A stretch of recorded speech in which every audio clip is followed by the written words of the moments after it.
all of our notes about Unit 1, okay?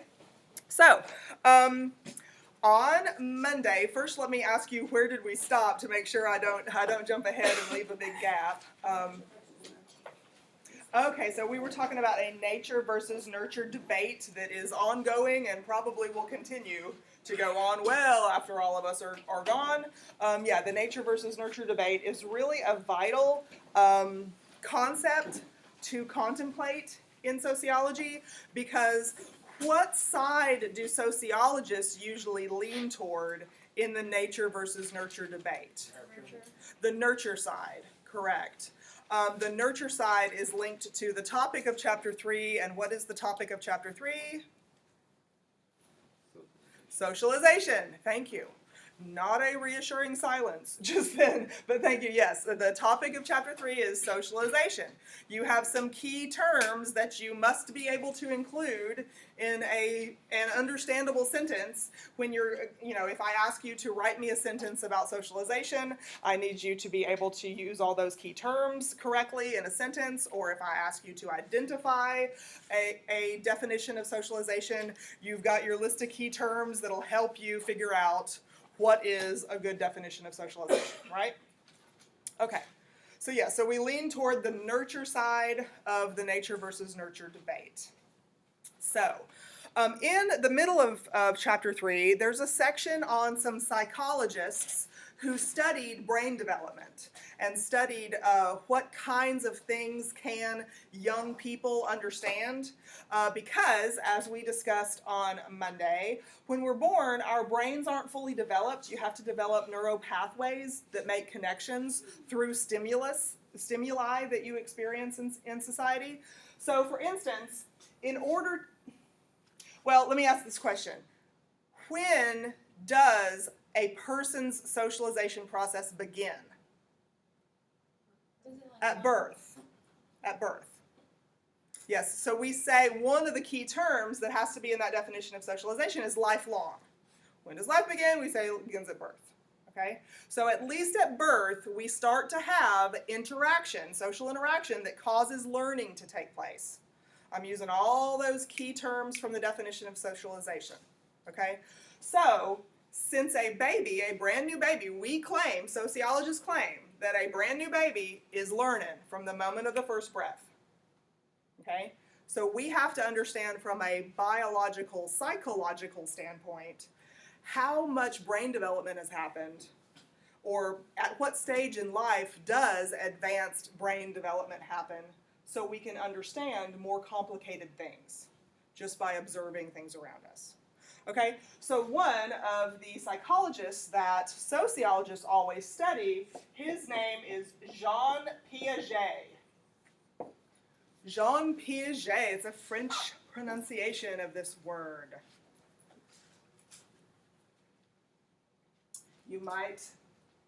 Maybe you recognize his name. If you don't recognize his name, maybe you recognize the concept that he made famous.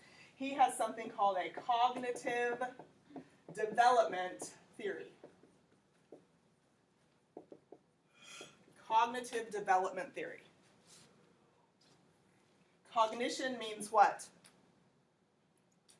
Anybody know? Cognition means thinking. So cognitive development, his experiments with cognitive development means that he is trying to measure, he's trying to predict what level of thinking, what level of comprehension can young people understand, can they grasp at different phases of their life. So he's got four stages of development that we can talk about. 4 stages. Excuse me.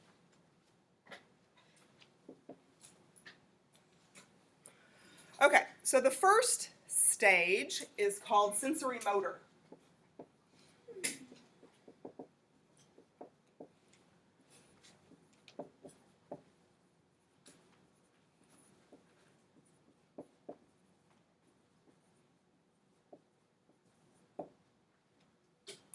Sensory motor. I'm taking that word apart for you right there. Because the sensory part of that word means what? Like touch. Touch is one of the 5 senses. What are the other 5 senses? Taste. Taste, smell, hearing, and sight. Yes, so y'all got them all. Okay. Not everybody's had as much coffee as I have had this morning. Got to get busy on that coffee, Max, and I hope you have some caffeine in that can over there, Madison. Okay. So, the 5 senses. So in this stage, essentially what Jean Piaget observed through his experiments was that people, number one, this is up to about 2 years old. This is from birth until about 2 years old. Okay? That's the sensory motor stage. He said that what he noticed was that people communicate about things having to do with their 5 senses. They communicate about motion, or they're learning through their own motion. If anybody has ever observed a baby in the first year, second year of life, especially young babies around 5 or 6 months old, it's almost like they're laying on their back or something and they kick their foot and their foot catches their eye and their eye's like, oh, what's that? It's almost like they're not even aware that foot is on their body some kind of way, and they'll grab their foot and their sock will come off in their hand and they're just drooling, right? So this is the sensory motor stage that Jean Piaget said is vital to our development later on. Put your phone away. Everybody put their phones on silent, turn them over, don't let me see them. Okay, so in this stage, since socialization happens through communication, what kind of things are a 0 to 2-year-old communicating with you about? They're hungry. They're hungry. That's a 5 sense kind of thing, because that's a feeling. Hunger really can be. Their diaper is dirty. There's another uncomfortable feeling. I'm talking about that. Is sleepy a feeling? Yes. Yeah. Thirsty, all of those different kinds of things, 5 senses kind of things. And for anybody who has taken care of a child in this phase and responded to that crying and responded to those bits of communication that they go through, after a while at least, if not immediately, the baby can hear your voice. I'm crying because I have a dirty diaper. Yep.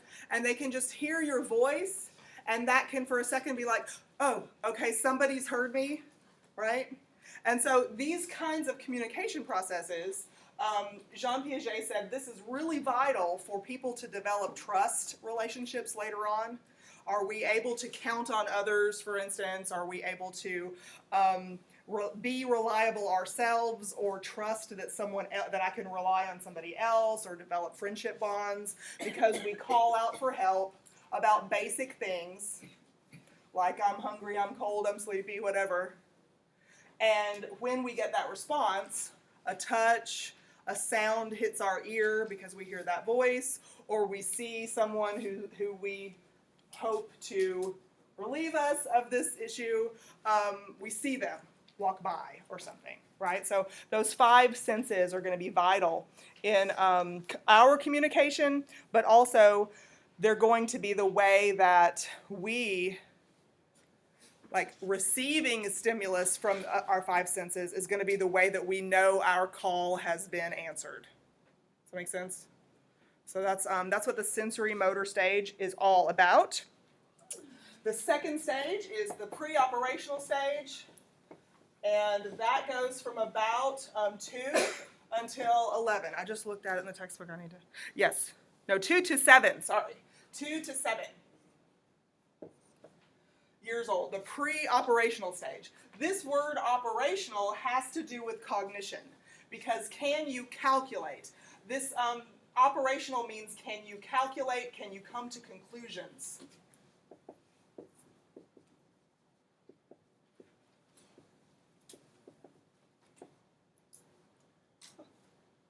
Calculate or come to conclusions. That's what this word operations means. In math, we use the word order of operations.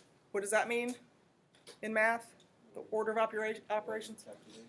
Yeah, the order in which you calculate something. Do you add this number first, or do you subtract these numbers first? Do you divide this first, or do you multiply this first, right? So the order of operations takes you through a logical step. So Operational thought is really logical thought. So in this stage, does a child have logical thought, you think, or no? Maybe not. Probably What does this mean? If operational means logical thought, you're able to come to conclusions and calculate stuff, what does putting this on the front of it mean? Before you're able to do any of that. So this is the before you are able to comprehend stuff thoroughly. Your brain is just like your skeleton still is going to grow quite a whole lot from 7 years old on up, your brain is too. So your brain is not able to calculate things, to draw conclusions. So there's no logical thought here. You've got a whole bunch of thought, you got a whole bunch of talking, but you can't come to your own sensible conclusions, okay?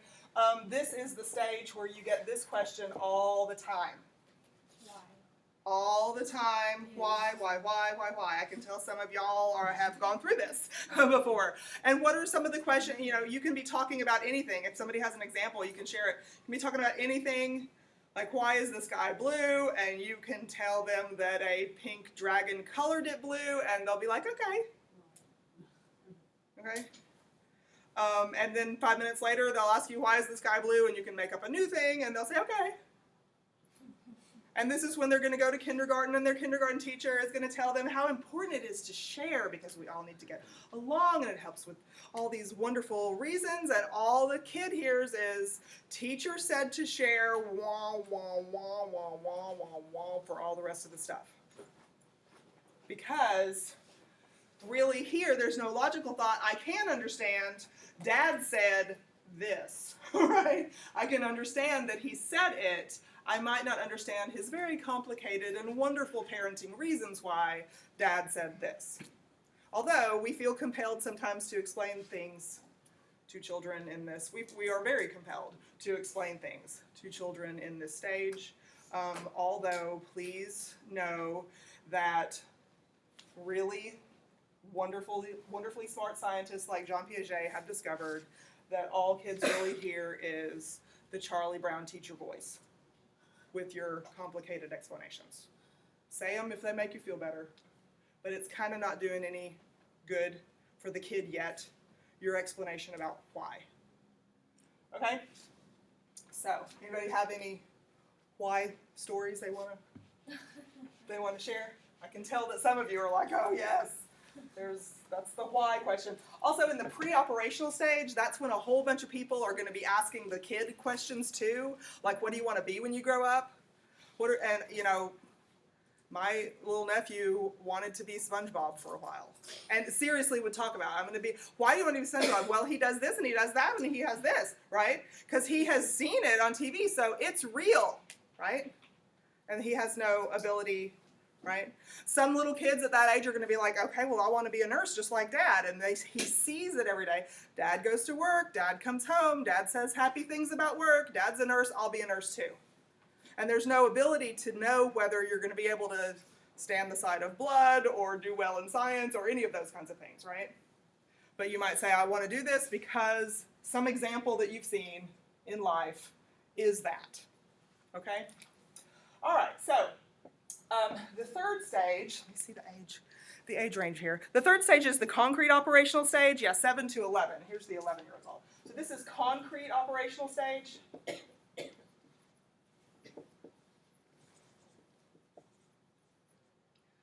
Concrete operations means that you don't have abstract thought yet. Concrete is the opposite of abstract here, abstract thought. Like the concept of love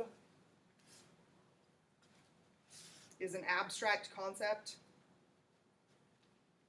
So concrete meaning meaning literal thought, not figurative thought. So it still might be difficult to tell the difference between fact and fiction. What was the age on that again? 7 to 11.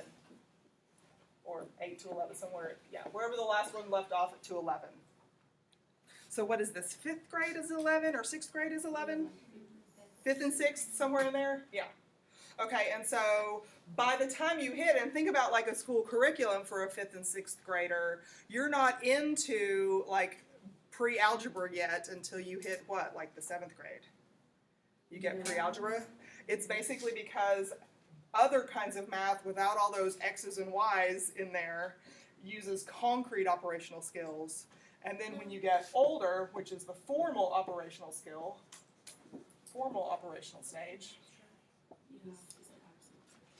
do what? The opposite of abstract? Yeah. So that's what concrete means here. Yeah, in formal operational stage, you're able to have abstract thought. You're able to understand consequences not just for your immediate person, but in life later on. So you can understand these abstract things. Here, child rearing experts might tell you, okay, in the concrete operational stage, you'll have to punish somebody right away, like I'm gonna, go to your room, I'm taking your video game console from you or something, or I'm shutting off, your access to the internet or whatever, and that's gonna be something real that you can feel the consequences for and understand it in the concrete operational stage. Here, in the formal operational stage, which is gonna be age 12 on up in the rest of your development, here is when you can begin to understand abstract concepts like long-term consequences.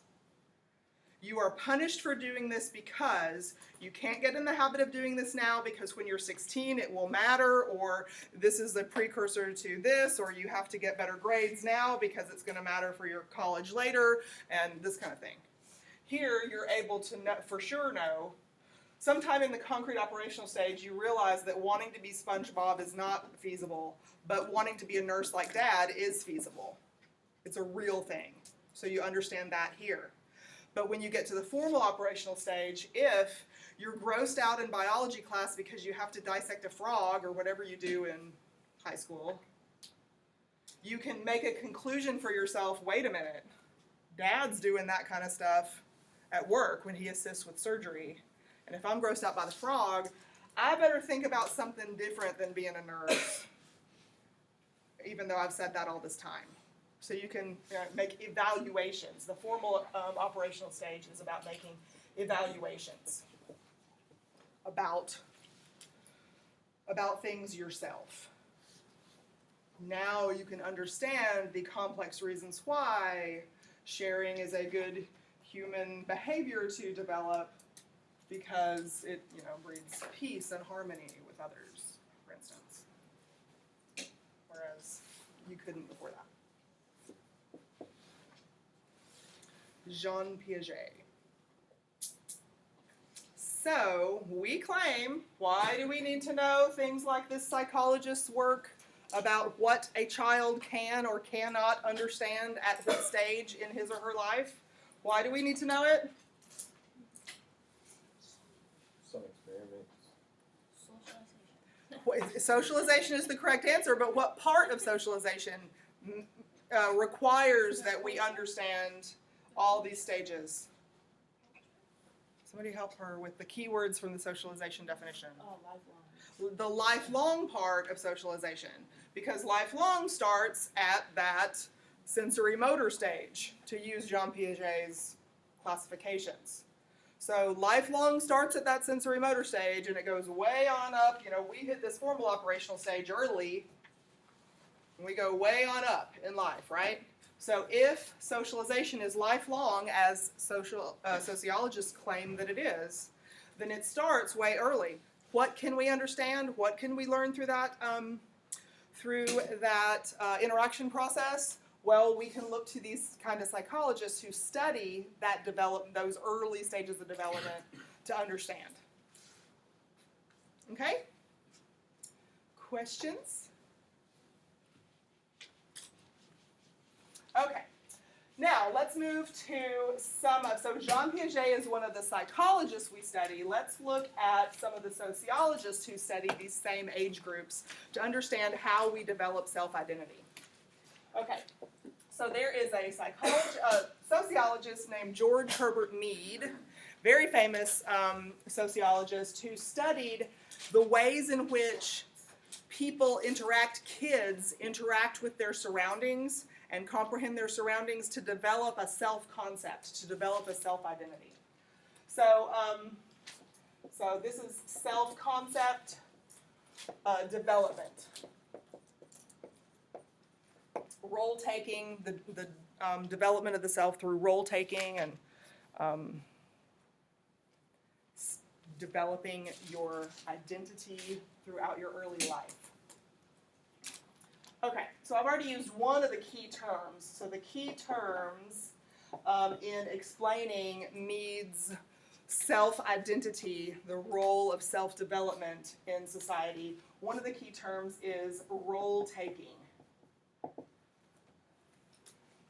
Role-taking. So when we talk about roles, or let me say we are going to talk about roles first thing Monday when we come back to school and start chapter 4. Chapter 4 is about a few different parts of social structure, but one of the key components of chapter 4 is the statuses and the roles that we occupy and play in society. So a role is a part that we play.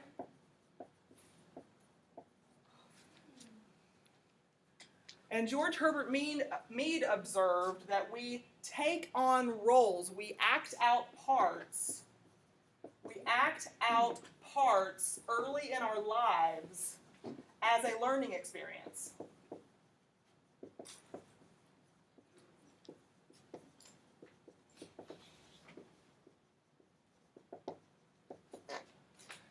As part of a play process. So during play, we are learning. Role-taking is the first key term that you have to comprehend to understand Mead's point of view about this. What kinds of roles, what kind of parts do little bitty kids act out in their play process? Let's do superheroes. We're going to play superhero. I'm going to tie a towel around my neck and jump off the top of the bunk bed, right? Because superheroes can fly, right? Yes, this is the kind of thing that we're talking about. Playing doctor, playing cook. Think about all the little toys that probably you just bought some of your nieces and nephews and kids just this past Christmas. Maybe you bought somebody a little toy shopping basket with plastic fruit in it. Maybe you bought somebody a little toy work belt, right? Think about the toys that are marketed for kids in this age group that I'm talking about, like 7 and younger. Those toys are part of the learning process, the play process. And some of the ads on TV, some of the ads that show up on Facebook or whatever else where you get your ads from, a lot of them will even say, playtime is learning time.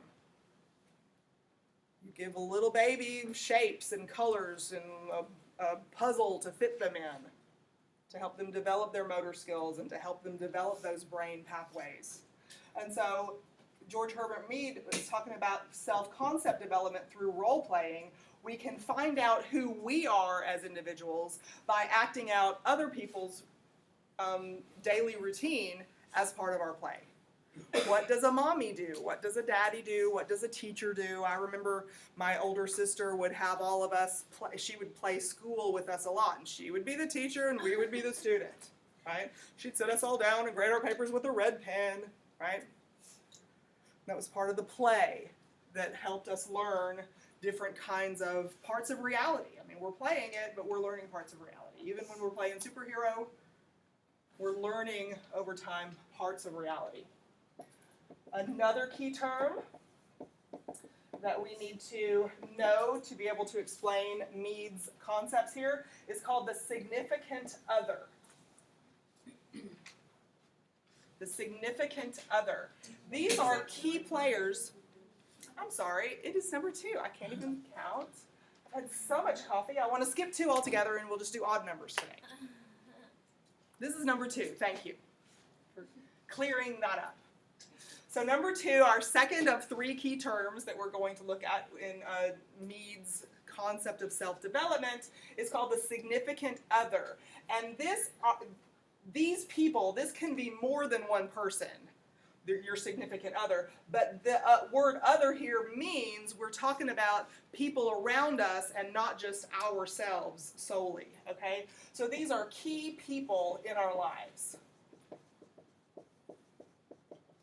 These are key people in our lives. We interact with these people. We learn from these people. These people become important to us.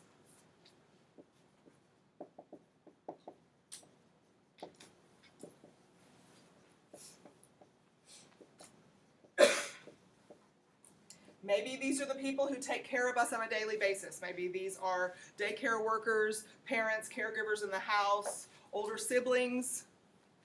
We can have multiple significant others. They are key people in our early development who become important to us. And here's the idea, here's the concept that Mead talked about. If you have somebody who's important to you in your life, are you interested in pleasing them and keeping them happy with you, or displeasing them and making them unhappy with you? A, right? A is usually what the motivation is for a child when they have somebody who's important to them. I love Daddy. Daddy wants to be a nurse. If I want to be a nurse too, he'll probably be happy with that. And maybe the interaction that I have with Daddy is, I want to be a nurse just like you, and he hugs me and he says, if you want to, you can, baby. There's a sanction, a positive sanction, that I get reinforcement from that, and so Daddy is my significant other, and usually my behavior is going to match the behavior of significant others, or at least I am going to, if I can't match it, I'm going to try to be within their approval, within their range of approval of all those significant others in my life. Teachers can become significant others. When you hit school age, you try to please the teacher. I heard you say teacher's pet, and I was just trying to clarify to make sure that I'm not just not only the teacher's pet that takes the teacher as significant other, but you know that like color-coded system of like you move your marker to red is bad and what is the best one, like green is the best one or something, right? You have all this color code for your conduct. What is it? The cards, or yeah, like in my grandson's school, he's got these little stars, and the star like goes up or down on this. He like slides it up and down. So so like the blue card or whatever by your name represents, are you, is the teacher pleased with you? Are you behaving well, or something like that, right? So those kinds of incentives work with kids because, according to Mead, because they're in this significant other stage where authority figures around them are important. Getting approval of these authority figures, or the people around them, are usually important. Your peer group can become important to you too, their approval. Peer group. Okay, now we've got number 3 in the correct order. And number 3 is a concept called the generalized other.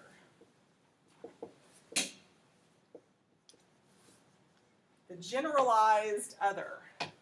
This is a more abstract concept that we don't get until later on in childhood. So if we want to kind of overlap this with what Jean Piaget was talking about, this would definitely happen, this generalized other concept would definitely happen toward the end of the concrete operational stage and in the formal operational stage, when we're able to think of abstract thoughts and think about complex calculations and logical thinking. The generalized other is the idea that I am a part of a larger society.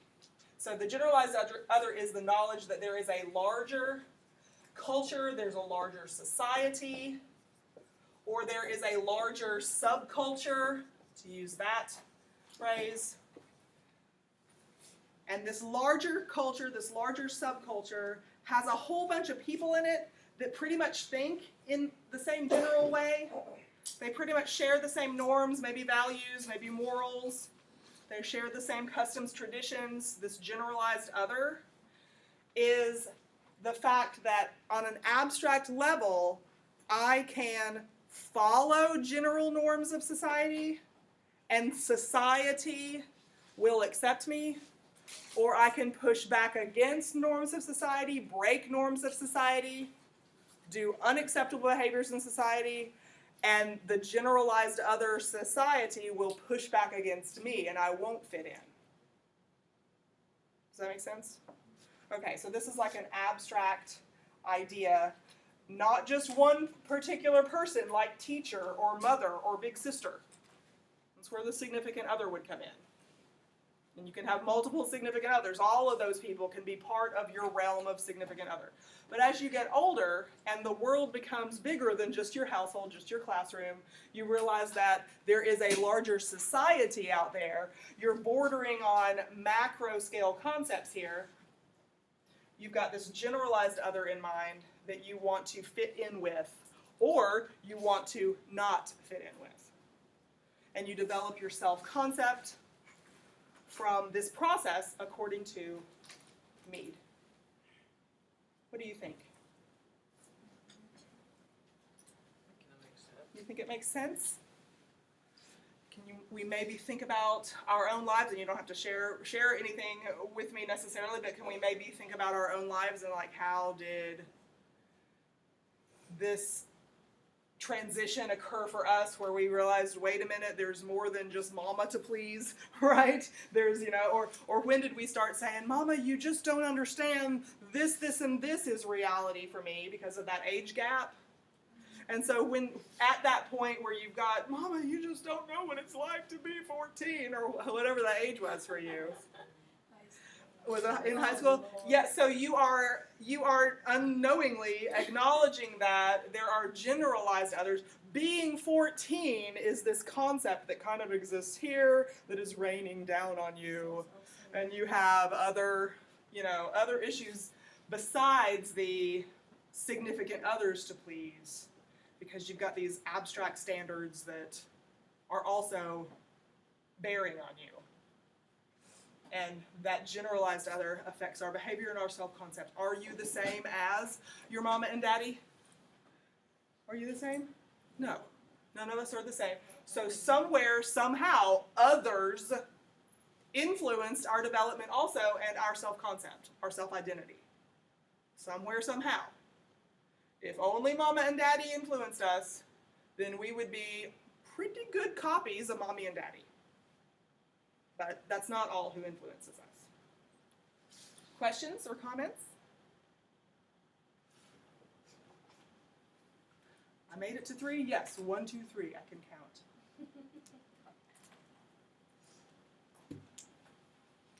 Okay, any examples or questions or improvements? Can you shoot holes all through this? Make any comments that you'd like so we can discuss it a little. Would the significant other include friends? Like the friends Yes. that make us? Sure. Just authority. Yes, significant others does not have to be, sorry, if I made it seem like it's only authority figures, it's not. A significant other is somebody who we want to be pleased with us. So yes, your good friend in kindergarten, you don't want them to be mad at you, you want them to still play with you, right? They don't play with you, you go home and you cry to one of your other significant others, Johnny didn't play with me today, I'm upset, right? I mean, this is significant other phase. So yes, it can be anybody who's important to you in your life. Mostly at this stage, we do have a whole lot of authority figures telling us what to do all the time, right? You hear a lot of, you're not the boss of me, if it's a sibling or something, right? Yeah, so anyway, the significant other is anybody who's important to you, generally, and from what I know about Mead's description of it, it tends to be somebody who is an authority figure over you because you are learning, because they kind of impose a structure on your behavior. That card system y'all were talking about at school, the different colors, or having to have a hall pass or something like that, right? Raising your hand to ask a question in class, that's something that you learn from really early on. And you've learned it so well by the time you get to my college classroom, I don't want you to raise your hand really before you talk. I want to have more of a discussion with you, but sometimes it's really difficult for people to get comfortable with just speaking up. I've got, yesterday in class, as a matter of fact, I said to my class, please ask me a question while I'm erasing. Make a comment while I'm erasing. My back was to the class, And I'm erasing, taking up several seconds of class. There was silence, which is not good for YouTube fame, right? And I turn around and I see a guy over in the corner and he's got his hand up the whole time. And, you know, I didn't have a breakdown in class and pull my hair out and say, why didn't you talk during all that silence? But, you know, he's just so trained, or let me use a... He just used to it. He's used to it. Yeah, we're used to it. Let me use a psychology word. This isn't psychology class, so let me use a psychology word, operant conditioning. You're conditioned to a certain behavior so much. What are you supposed to do if you want to ask something in class? You raise your hand and wait for a teacher to call on you, right? And so those kinds of behaviors, since we're talking about development of self, since we're talking about learning in the socialization process, learning our place and how we fit into our larger social group, that structure is significant in our development process. So yeah, anybody who we want to be happy with us can be considered a significant other. Or anybody who can punish us is a significant other, usually. Okay, let me erase this part too. Alrighty, so let's talk about the people, the places, the things that cause interaction. They give us interaction opportunities in life, and therefore they drive this socialization process forward, okay? Drive that development of self forward that Mead was talking about. Okay, so this topic is, I think, one of the last topics in chapter 3. It is called, let me get a better marker. It is called, where are my markers? Let's hope the purple one works. I swear I had more markers than that. Okay, this topic is called the agents of socialization.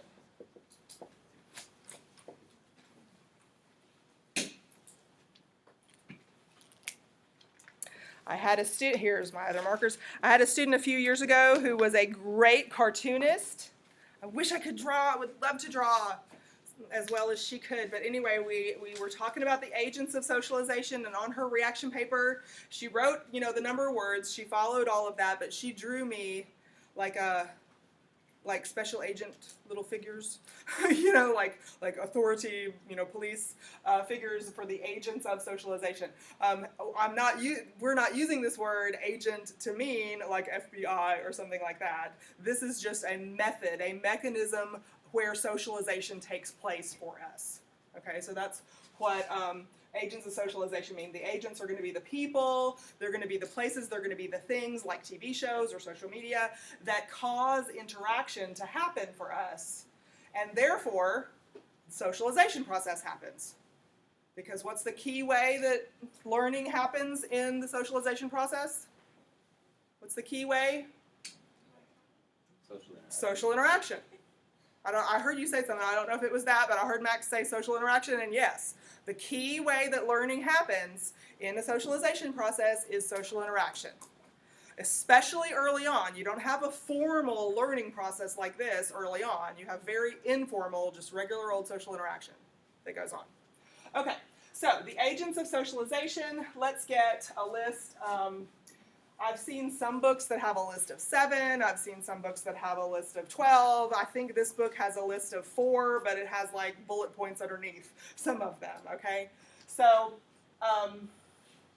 number 1 on the list, almost every sociologist, I think every sociologist agrees on this, and that's unusual for sociologists to agree on something. But sociologists across the board tend to agree that family is the most significant contributor to our socialization process. Family. So, each individual person's family is probably made up of different individuals, right? Some people have that typical or old-fashioned type household structure where you've got mom and dad and sister and brother and a dog, right?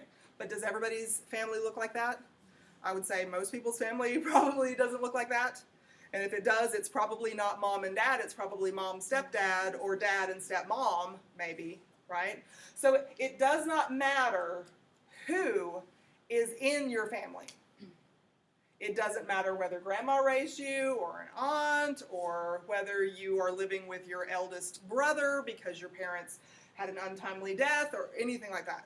It just means that the people in our family, they are our primary caregivers, our primary support. They have a significant influence on us from the earliest age on up. Early influence. They are predominantly the people who make up our significant others. Doesn't matter who composes your family, remember that. Doesn't matter if you're an only child or the youngest of 11, like my brother-in-law. Doesn't matter.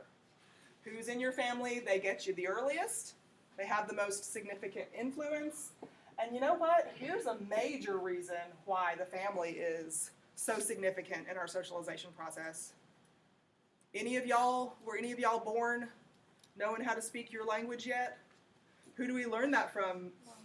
We learn it from the people that we're around the most on a daily basis. We sure do. They coax those words out of it. What's your first word gonna be? Right? We'll hold up a toy dog and say doggy or something, right? We'll try to get you to say it. Point to somebody, say daddy. Try to get you to say daddy. Maybe it's even a contest. They're gonna say mommy or daddy first, right? But it is family. It's the people who are our primary caregivers during those really vital developmental years, those early developmental years, that give us the foundations for all of our thought processes, all of our communication processes. We learn more than just words here. We learn body language. We learn gestures. Some gestures we don't want them to learn, they learn anyway, right? Language is more than just these words that are coming out of my mouth. It's the tone of voice. How early was it before you knew whether you were in trouble or not when somebody called your name, right? You can tell, is somebody frustrated with me, happy with me, angry with me, just by the tone of voice I overlap with your name, right? Yeah, so think about all of the nuances of living later on in life when we do develop those peers, like you were saying at school. Can your friends at school be your significant others? Absolutely. How do you have a common communication pathway between you and those friends at school? Really, our family gave us that. Language is a huge part of the way that we communicate, the way that we successfully communicate with every other agent of socialization on here.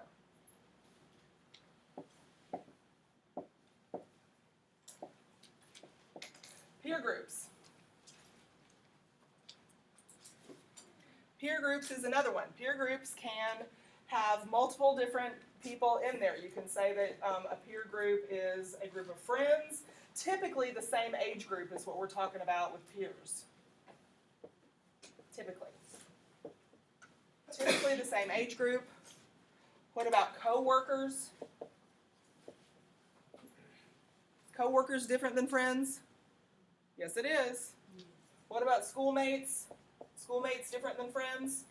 Sometimes. Yes.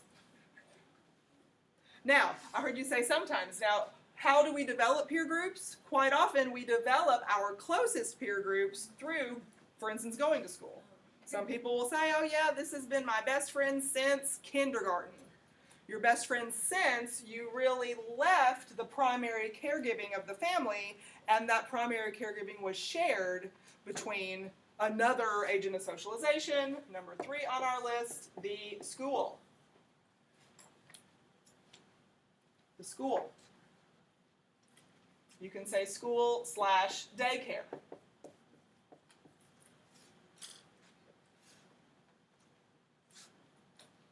Now, in some of our first conversations from chapter 1, we talked about social institutions. Remember that term? If you don't remember it, very quickly now. You will definitely be scrambling on the test to remember what it is, because you'll see that concept a lot. Maybe even have to explain it to me in your own words. But in social institutions, we talked about something called the education system. Remember? Education system. So I'm putting on this list school or daycare. School or daycare can be part of the education system, right? Or it is part of the education system. But what's the difference that you see, using sociology words, what's the difference that you see in the concept of education system versus the concept of school? Well, in a school, there's more than just educational things. There's also socialization, like with you said. Yeah, these are the agents of socialization, so you definitely get interaction that causes behavior in an informal way, not just a formal way. So that is true, but I'm looking for two different distinctions that we learned early on, like week 1 in sociology class. The two different kinds of sociology that we can do. Education system is like on one scale, and school would be on another scale. Micro and macro. When we say education system as a social institution that is made up of hundreds, if not thousands, of schools in any particular region, the education system is a macro sociology concept, trends across the board, something that affects policy and has guidelines that go across the board. School can be your particular elementary that you went to, with your particular peer group in the classroom with you, with your particular teacher who offers you guidance and takes part in your socialization process along with other significant members of the agents of socialization in your life. Okay, so school, we say it this way because this is a micro scale. You should think small scale, you and me, interaction. Socialization takes one-on-one interaction. You should immediately think of micro scale there. School, micro scale. Education system, macro. What are the kinds of things that you might learn in school that you don't learn from family? Necessarily learn from family. Math. Oh yes, amen to math. Right, yes, but in school, yes, because it's part of the education system, and the education system on the macro scale has the goal of transmitting knowledge to citizens and residents in this country. Of course you're going to learn math and reading and writing.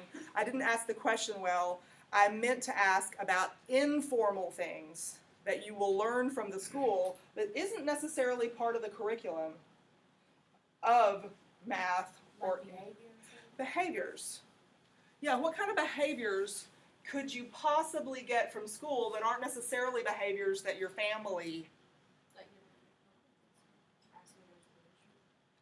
Yeah, asking for permission. So you don't necessarily have to ask for permission to go to the bathroom at your family's house, but are there rules about that here? So in school, there are different rules about all kinds of stuff. Can I leave the room? Can I go to the bathroom? I'm going to raise my hand and ask a question. There's all kinds of consequences for those rules. I'm going to move your card from one color box to the next, for instance. There's a consequence that you can feel. What about this?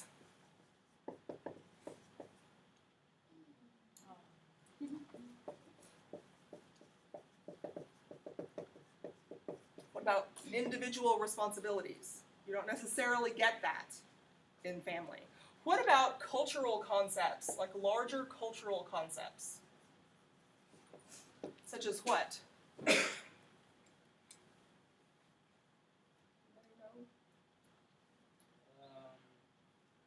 Well, there's cultural concepts, I guess. If you're in a school, all sorts of kids go to school, so I guess you could run into a kid with a different language. Oh, yes. Good. Okay, there's another thing on here that I can add, tolerance. How do you spell tolerance? Is that right? Yeah. So tolerance of others. Because not everybody's culture in their home life is the same as the next. So yes, you've hit on a good cultural point that has to do with our being able to understand that diversity exists in the world. Typically within our household, we don't intentionally experience a whole lot of diversity, right? But is there diversity in our society?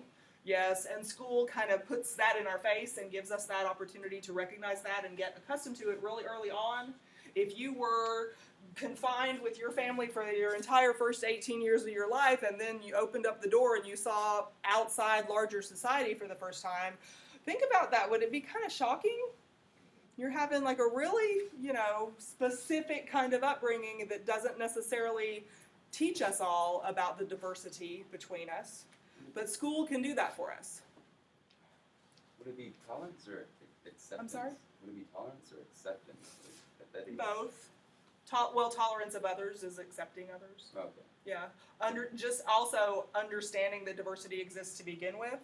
It really can be shocking if you don't expect that there are other religious belief systems, or that there's other languages, to use Logan's example, or other foods that they like to eat, that people other than your type of person likes to eat. So yeah, you have exposure to diversity, which can breed acceptance, which can breed tolerance. Yeah. The cultural concepts I'm talking about here is, are there certain stories about our nation that aren't exactly in the story time, that family takes you to, or does for you? For instance, it must be in my other class that we talked about this already, but why do little kids make the little turkey out of their hand? Yeah. Did we talk about that in here? Yeah, so that's a cultural thing that we do in the education system typically. And what's the hand turkey for? Thanksgiving, which is which not necessarily everybody in their family, and do all of y'all know the Pledge of Allegiance? I do. Yeah, I think usually more than 90% of my classroom already knows the Pledge of Allegiance. Is it because Dad taught it to you? Usually it's because the school did that, and that's a cultural thing. Being loyal to your nation, for instance. Social studies and that kind of thing, right? Okay, and one last one on our list. I'll go ahead and erase this one. And this last one, I think your book calls it mass media. I'll just say media in general. I think in your textbook when you're reading it says mass media or media communications or something like that. That's what we're talking about, media. Do we interact with media? Yes, a lot. I don't know whether we can make the judgment call that it's too much, right? I mean, we do interact with media a whole lot. Your age group interacts with media, it seems, more than my age group. But is that a bad thing? I can't say that I can't be ethnocentric about whether that's a bad thing. It's simply different because there's so many more opportunities to see and do stuff that were invented since I was your age, right? I mean, when I was an older teenager, we had something called Nintendo. Do y'all even know what Atari is? The Space Invader thing? You've read about it in history books, right? Like that was really new and different, and that was something that only like really wealthy families who had a lot of extra money to burn could buy back when I was 10, right? So now, it's easy to get a PlayStation. They're like, what is the best one these days anyway? Is it still PlayStation? Yeah. So PlayStation 4 specifically, put that sucker on layaway, put it on your credit card, pay $10 a month. Anybody can get it, right? So media includes so much more these days than it maybe did when I was your age. But to say too much media, I'm not going to make that judgment call. Different amounts, yes. Too much, I'm not going to make that judgment call. So this is, of course, social media. How many of y'all follow somebody on Instagram or Twitter or something like that? How many of y'all are on Facebook and interact with a whole bunch of people verbally? How many of you change the way you spell things when you're tweeting or when you're texting and all these kinds of, right? All those different kinds of things influence us. Cell phones have made it so easy to talk to everybody. I think I was telling y'all the other day about long distance being so expensive when I was little that we could, just once a month, my grandmother could hear our voice. We said, "Hi, Granny," and passed it on to the next person. Long distance is not even something that cell phone carriers separate out anymore. When cell phones first started, you could have local coverage and you could pay extra for long distance coverage. Do they even do that anymore? I don't think so. No, that's like out of your scope of your socialization process, right? So, social media, definitely telecommunications of all sorts, including chat rooms, chat rooms, cell phones, texting, satellite phones, all these different kinds of things. Of course, TV. TV has expanded into so many more things. How many of you have Hulu? How many of you have Netflix? How many of you have Amazon Prime, whatever it's called these days, Disney Plus? So one of my students texted me about, have you seen this? It's on Disney Plus. I think it's going with what we're talking about in class, right? So how does information come out? What news sources? What do you use for your news sources these days? How do y'all get news? Current events, political news. Do what? Twitter? Do you get like notifications on your phone that, hey, this just happened in New Hampshire? What just happened in New Hampshire yesterday? It's probably, you're going to have to look at your Twitter notifications before you can tell me. Yes, look at your Twitter notifications for what just happened in New Hampshire yesterday. Right, and what's happening all over the country in the weeks to come, right? So news sources. It used to be an old-fashioned newspaper that was all crinkly, and you'd open it up, and little kids had a job to throw it out from their bicycle in everybody's neighborhood. That was a major way to get news back when I was a baby. There was a morning paper, there was an evening paper, because stuff happened within 12 hours, and there weren't Twitter notifications to tell you.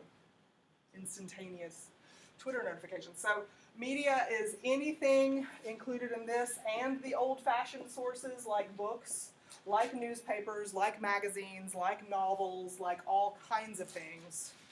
We learn from interaction with those things. One of my colleagues one time kind of chuckled at me a little bit because I said that the definition of agents of socialization are the people and the places and the things that cause interaction, that create interaction for us so we learn in our socialization process. He laughed at the fact that I had the word thing in there. But is Twitter a thing? Yeah. I mean, is Netflix a thing? Yeah. The memes that come out that give you, notice about something, is that a thing? You get information from that, you react to that, you talk about that, you send that back out to other people, right? We learn from these things. And we can be alone. Wouldn't it be nice on a really rainy day like today to stay at home with Hulu and not have to deal with sociology class? We would still have interaction with whatever we watched on Hulu, right? So all of these things are part of our life that complicates the psychology side of it, because I've erased family as number one, but another part of family's role is to kind of monitor all the other agents of socialization, right? So what is it? All the rating system for video games? The only one I know of is rated M for mature. What are the other ratings for video games? T for teen. Is PG-13 a video game rating? I know it's a movie rating. Okay, a movie rating, and I think maybe do they use the same movie ratings for TV shows? Maybe. I know there's ratings on TV shows, but I don't know if they use the G and the PG. And yeah, so movie ratings, we kind of know that G is general audience and PG is parental guidance. Do y'all know that it stands for parental guidance, yes. Right? Yeah, so there's a way directly for the name of it, that how the media is kind of relying on you to make sure that you're aware that you might need to view this first, because your kids might learn, I don't know, usually PG is like potty humor and kissing and stuff like that, right? They might not, if you don't want them to make fart jokes, you might not want them to watch this movie, right? Yeah, so those kinds of things are available for families to monitor. You can put on controls, like passcodes or something, so they can't access certain websites and that kind of thing. Right, so schools, we have a choice in the daycare or the school that we go to, or even the classroom. We have parent-teacher associations so that they can affect the curriculum and that kind of thing. Right, peer groups, does your family usually have at least partial control over who your friends are? Yes. Early on, at least, right? Right? Oh, really? Your mama was right? Oh, Veronica's mom, she said you were right. Now she's going to know. Yeah, so anyway, family has a hand in all of this, and that's another reason why we put family first. on our list of agents of socialization, because not only do they have us the longest, not only do they teach us our communication skills, at least the foundation for our communication skills, but they kind of have their fingers in all of this later on. Have their fingers in all of this. So, questions? Comments? Okay, if you haven't done all of your reading assignment, please do some of that today to catch yourself up, because sometime today or by tomorrow afternoon, you'll see that announcement from me that our first test is out there, okay? So text me with questions. I will see you on Monday. So, the reading assignment, that'll be on Blackboard too, The right? reading assignment's on Blackboard. I think I posted it in maybe week 1. Well, yeah, I'm sure if you go back to the week 1 folder, you'll see the reading assignment.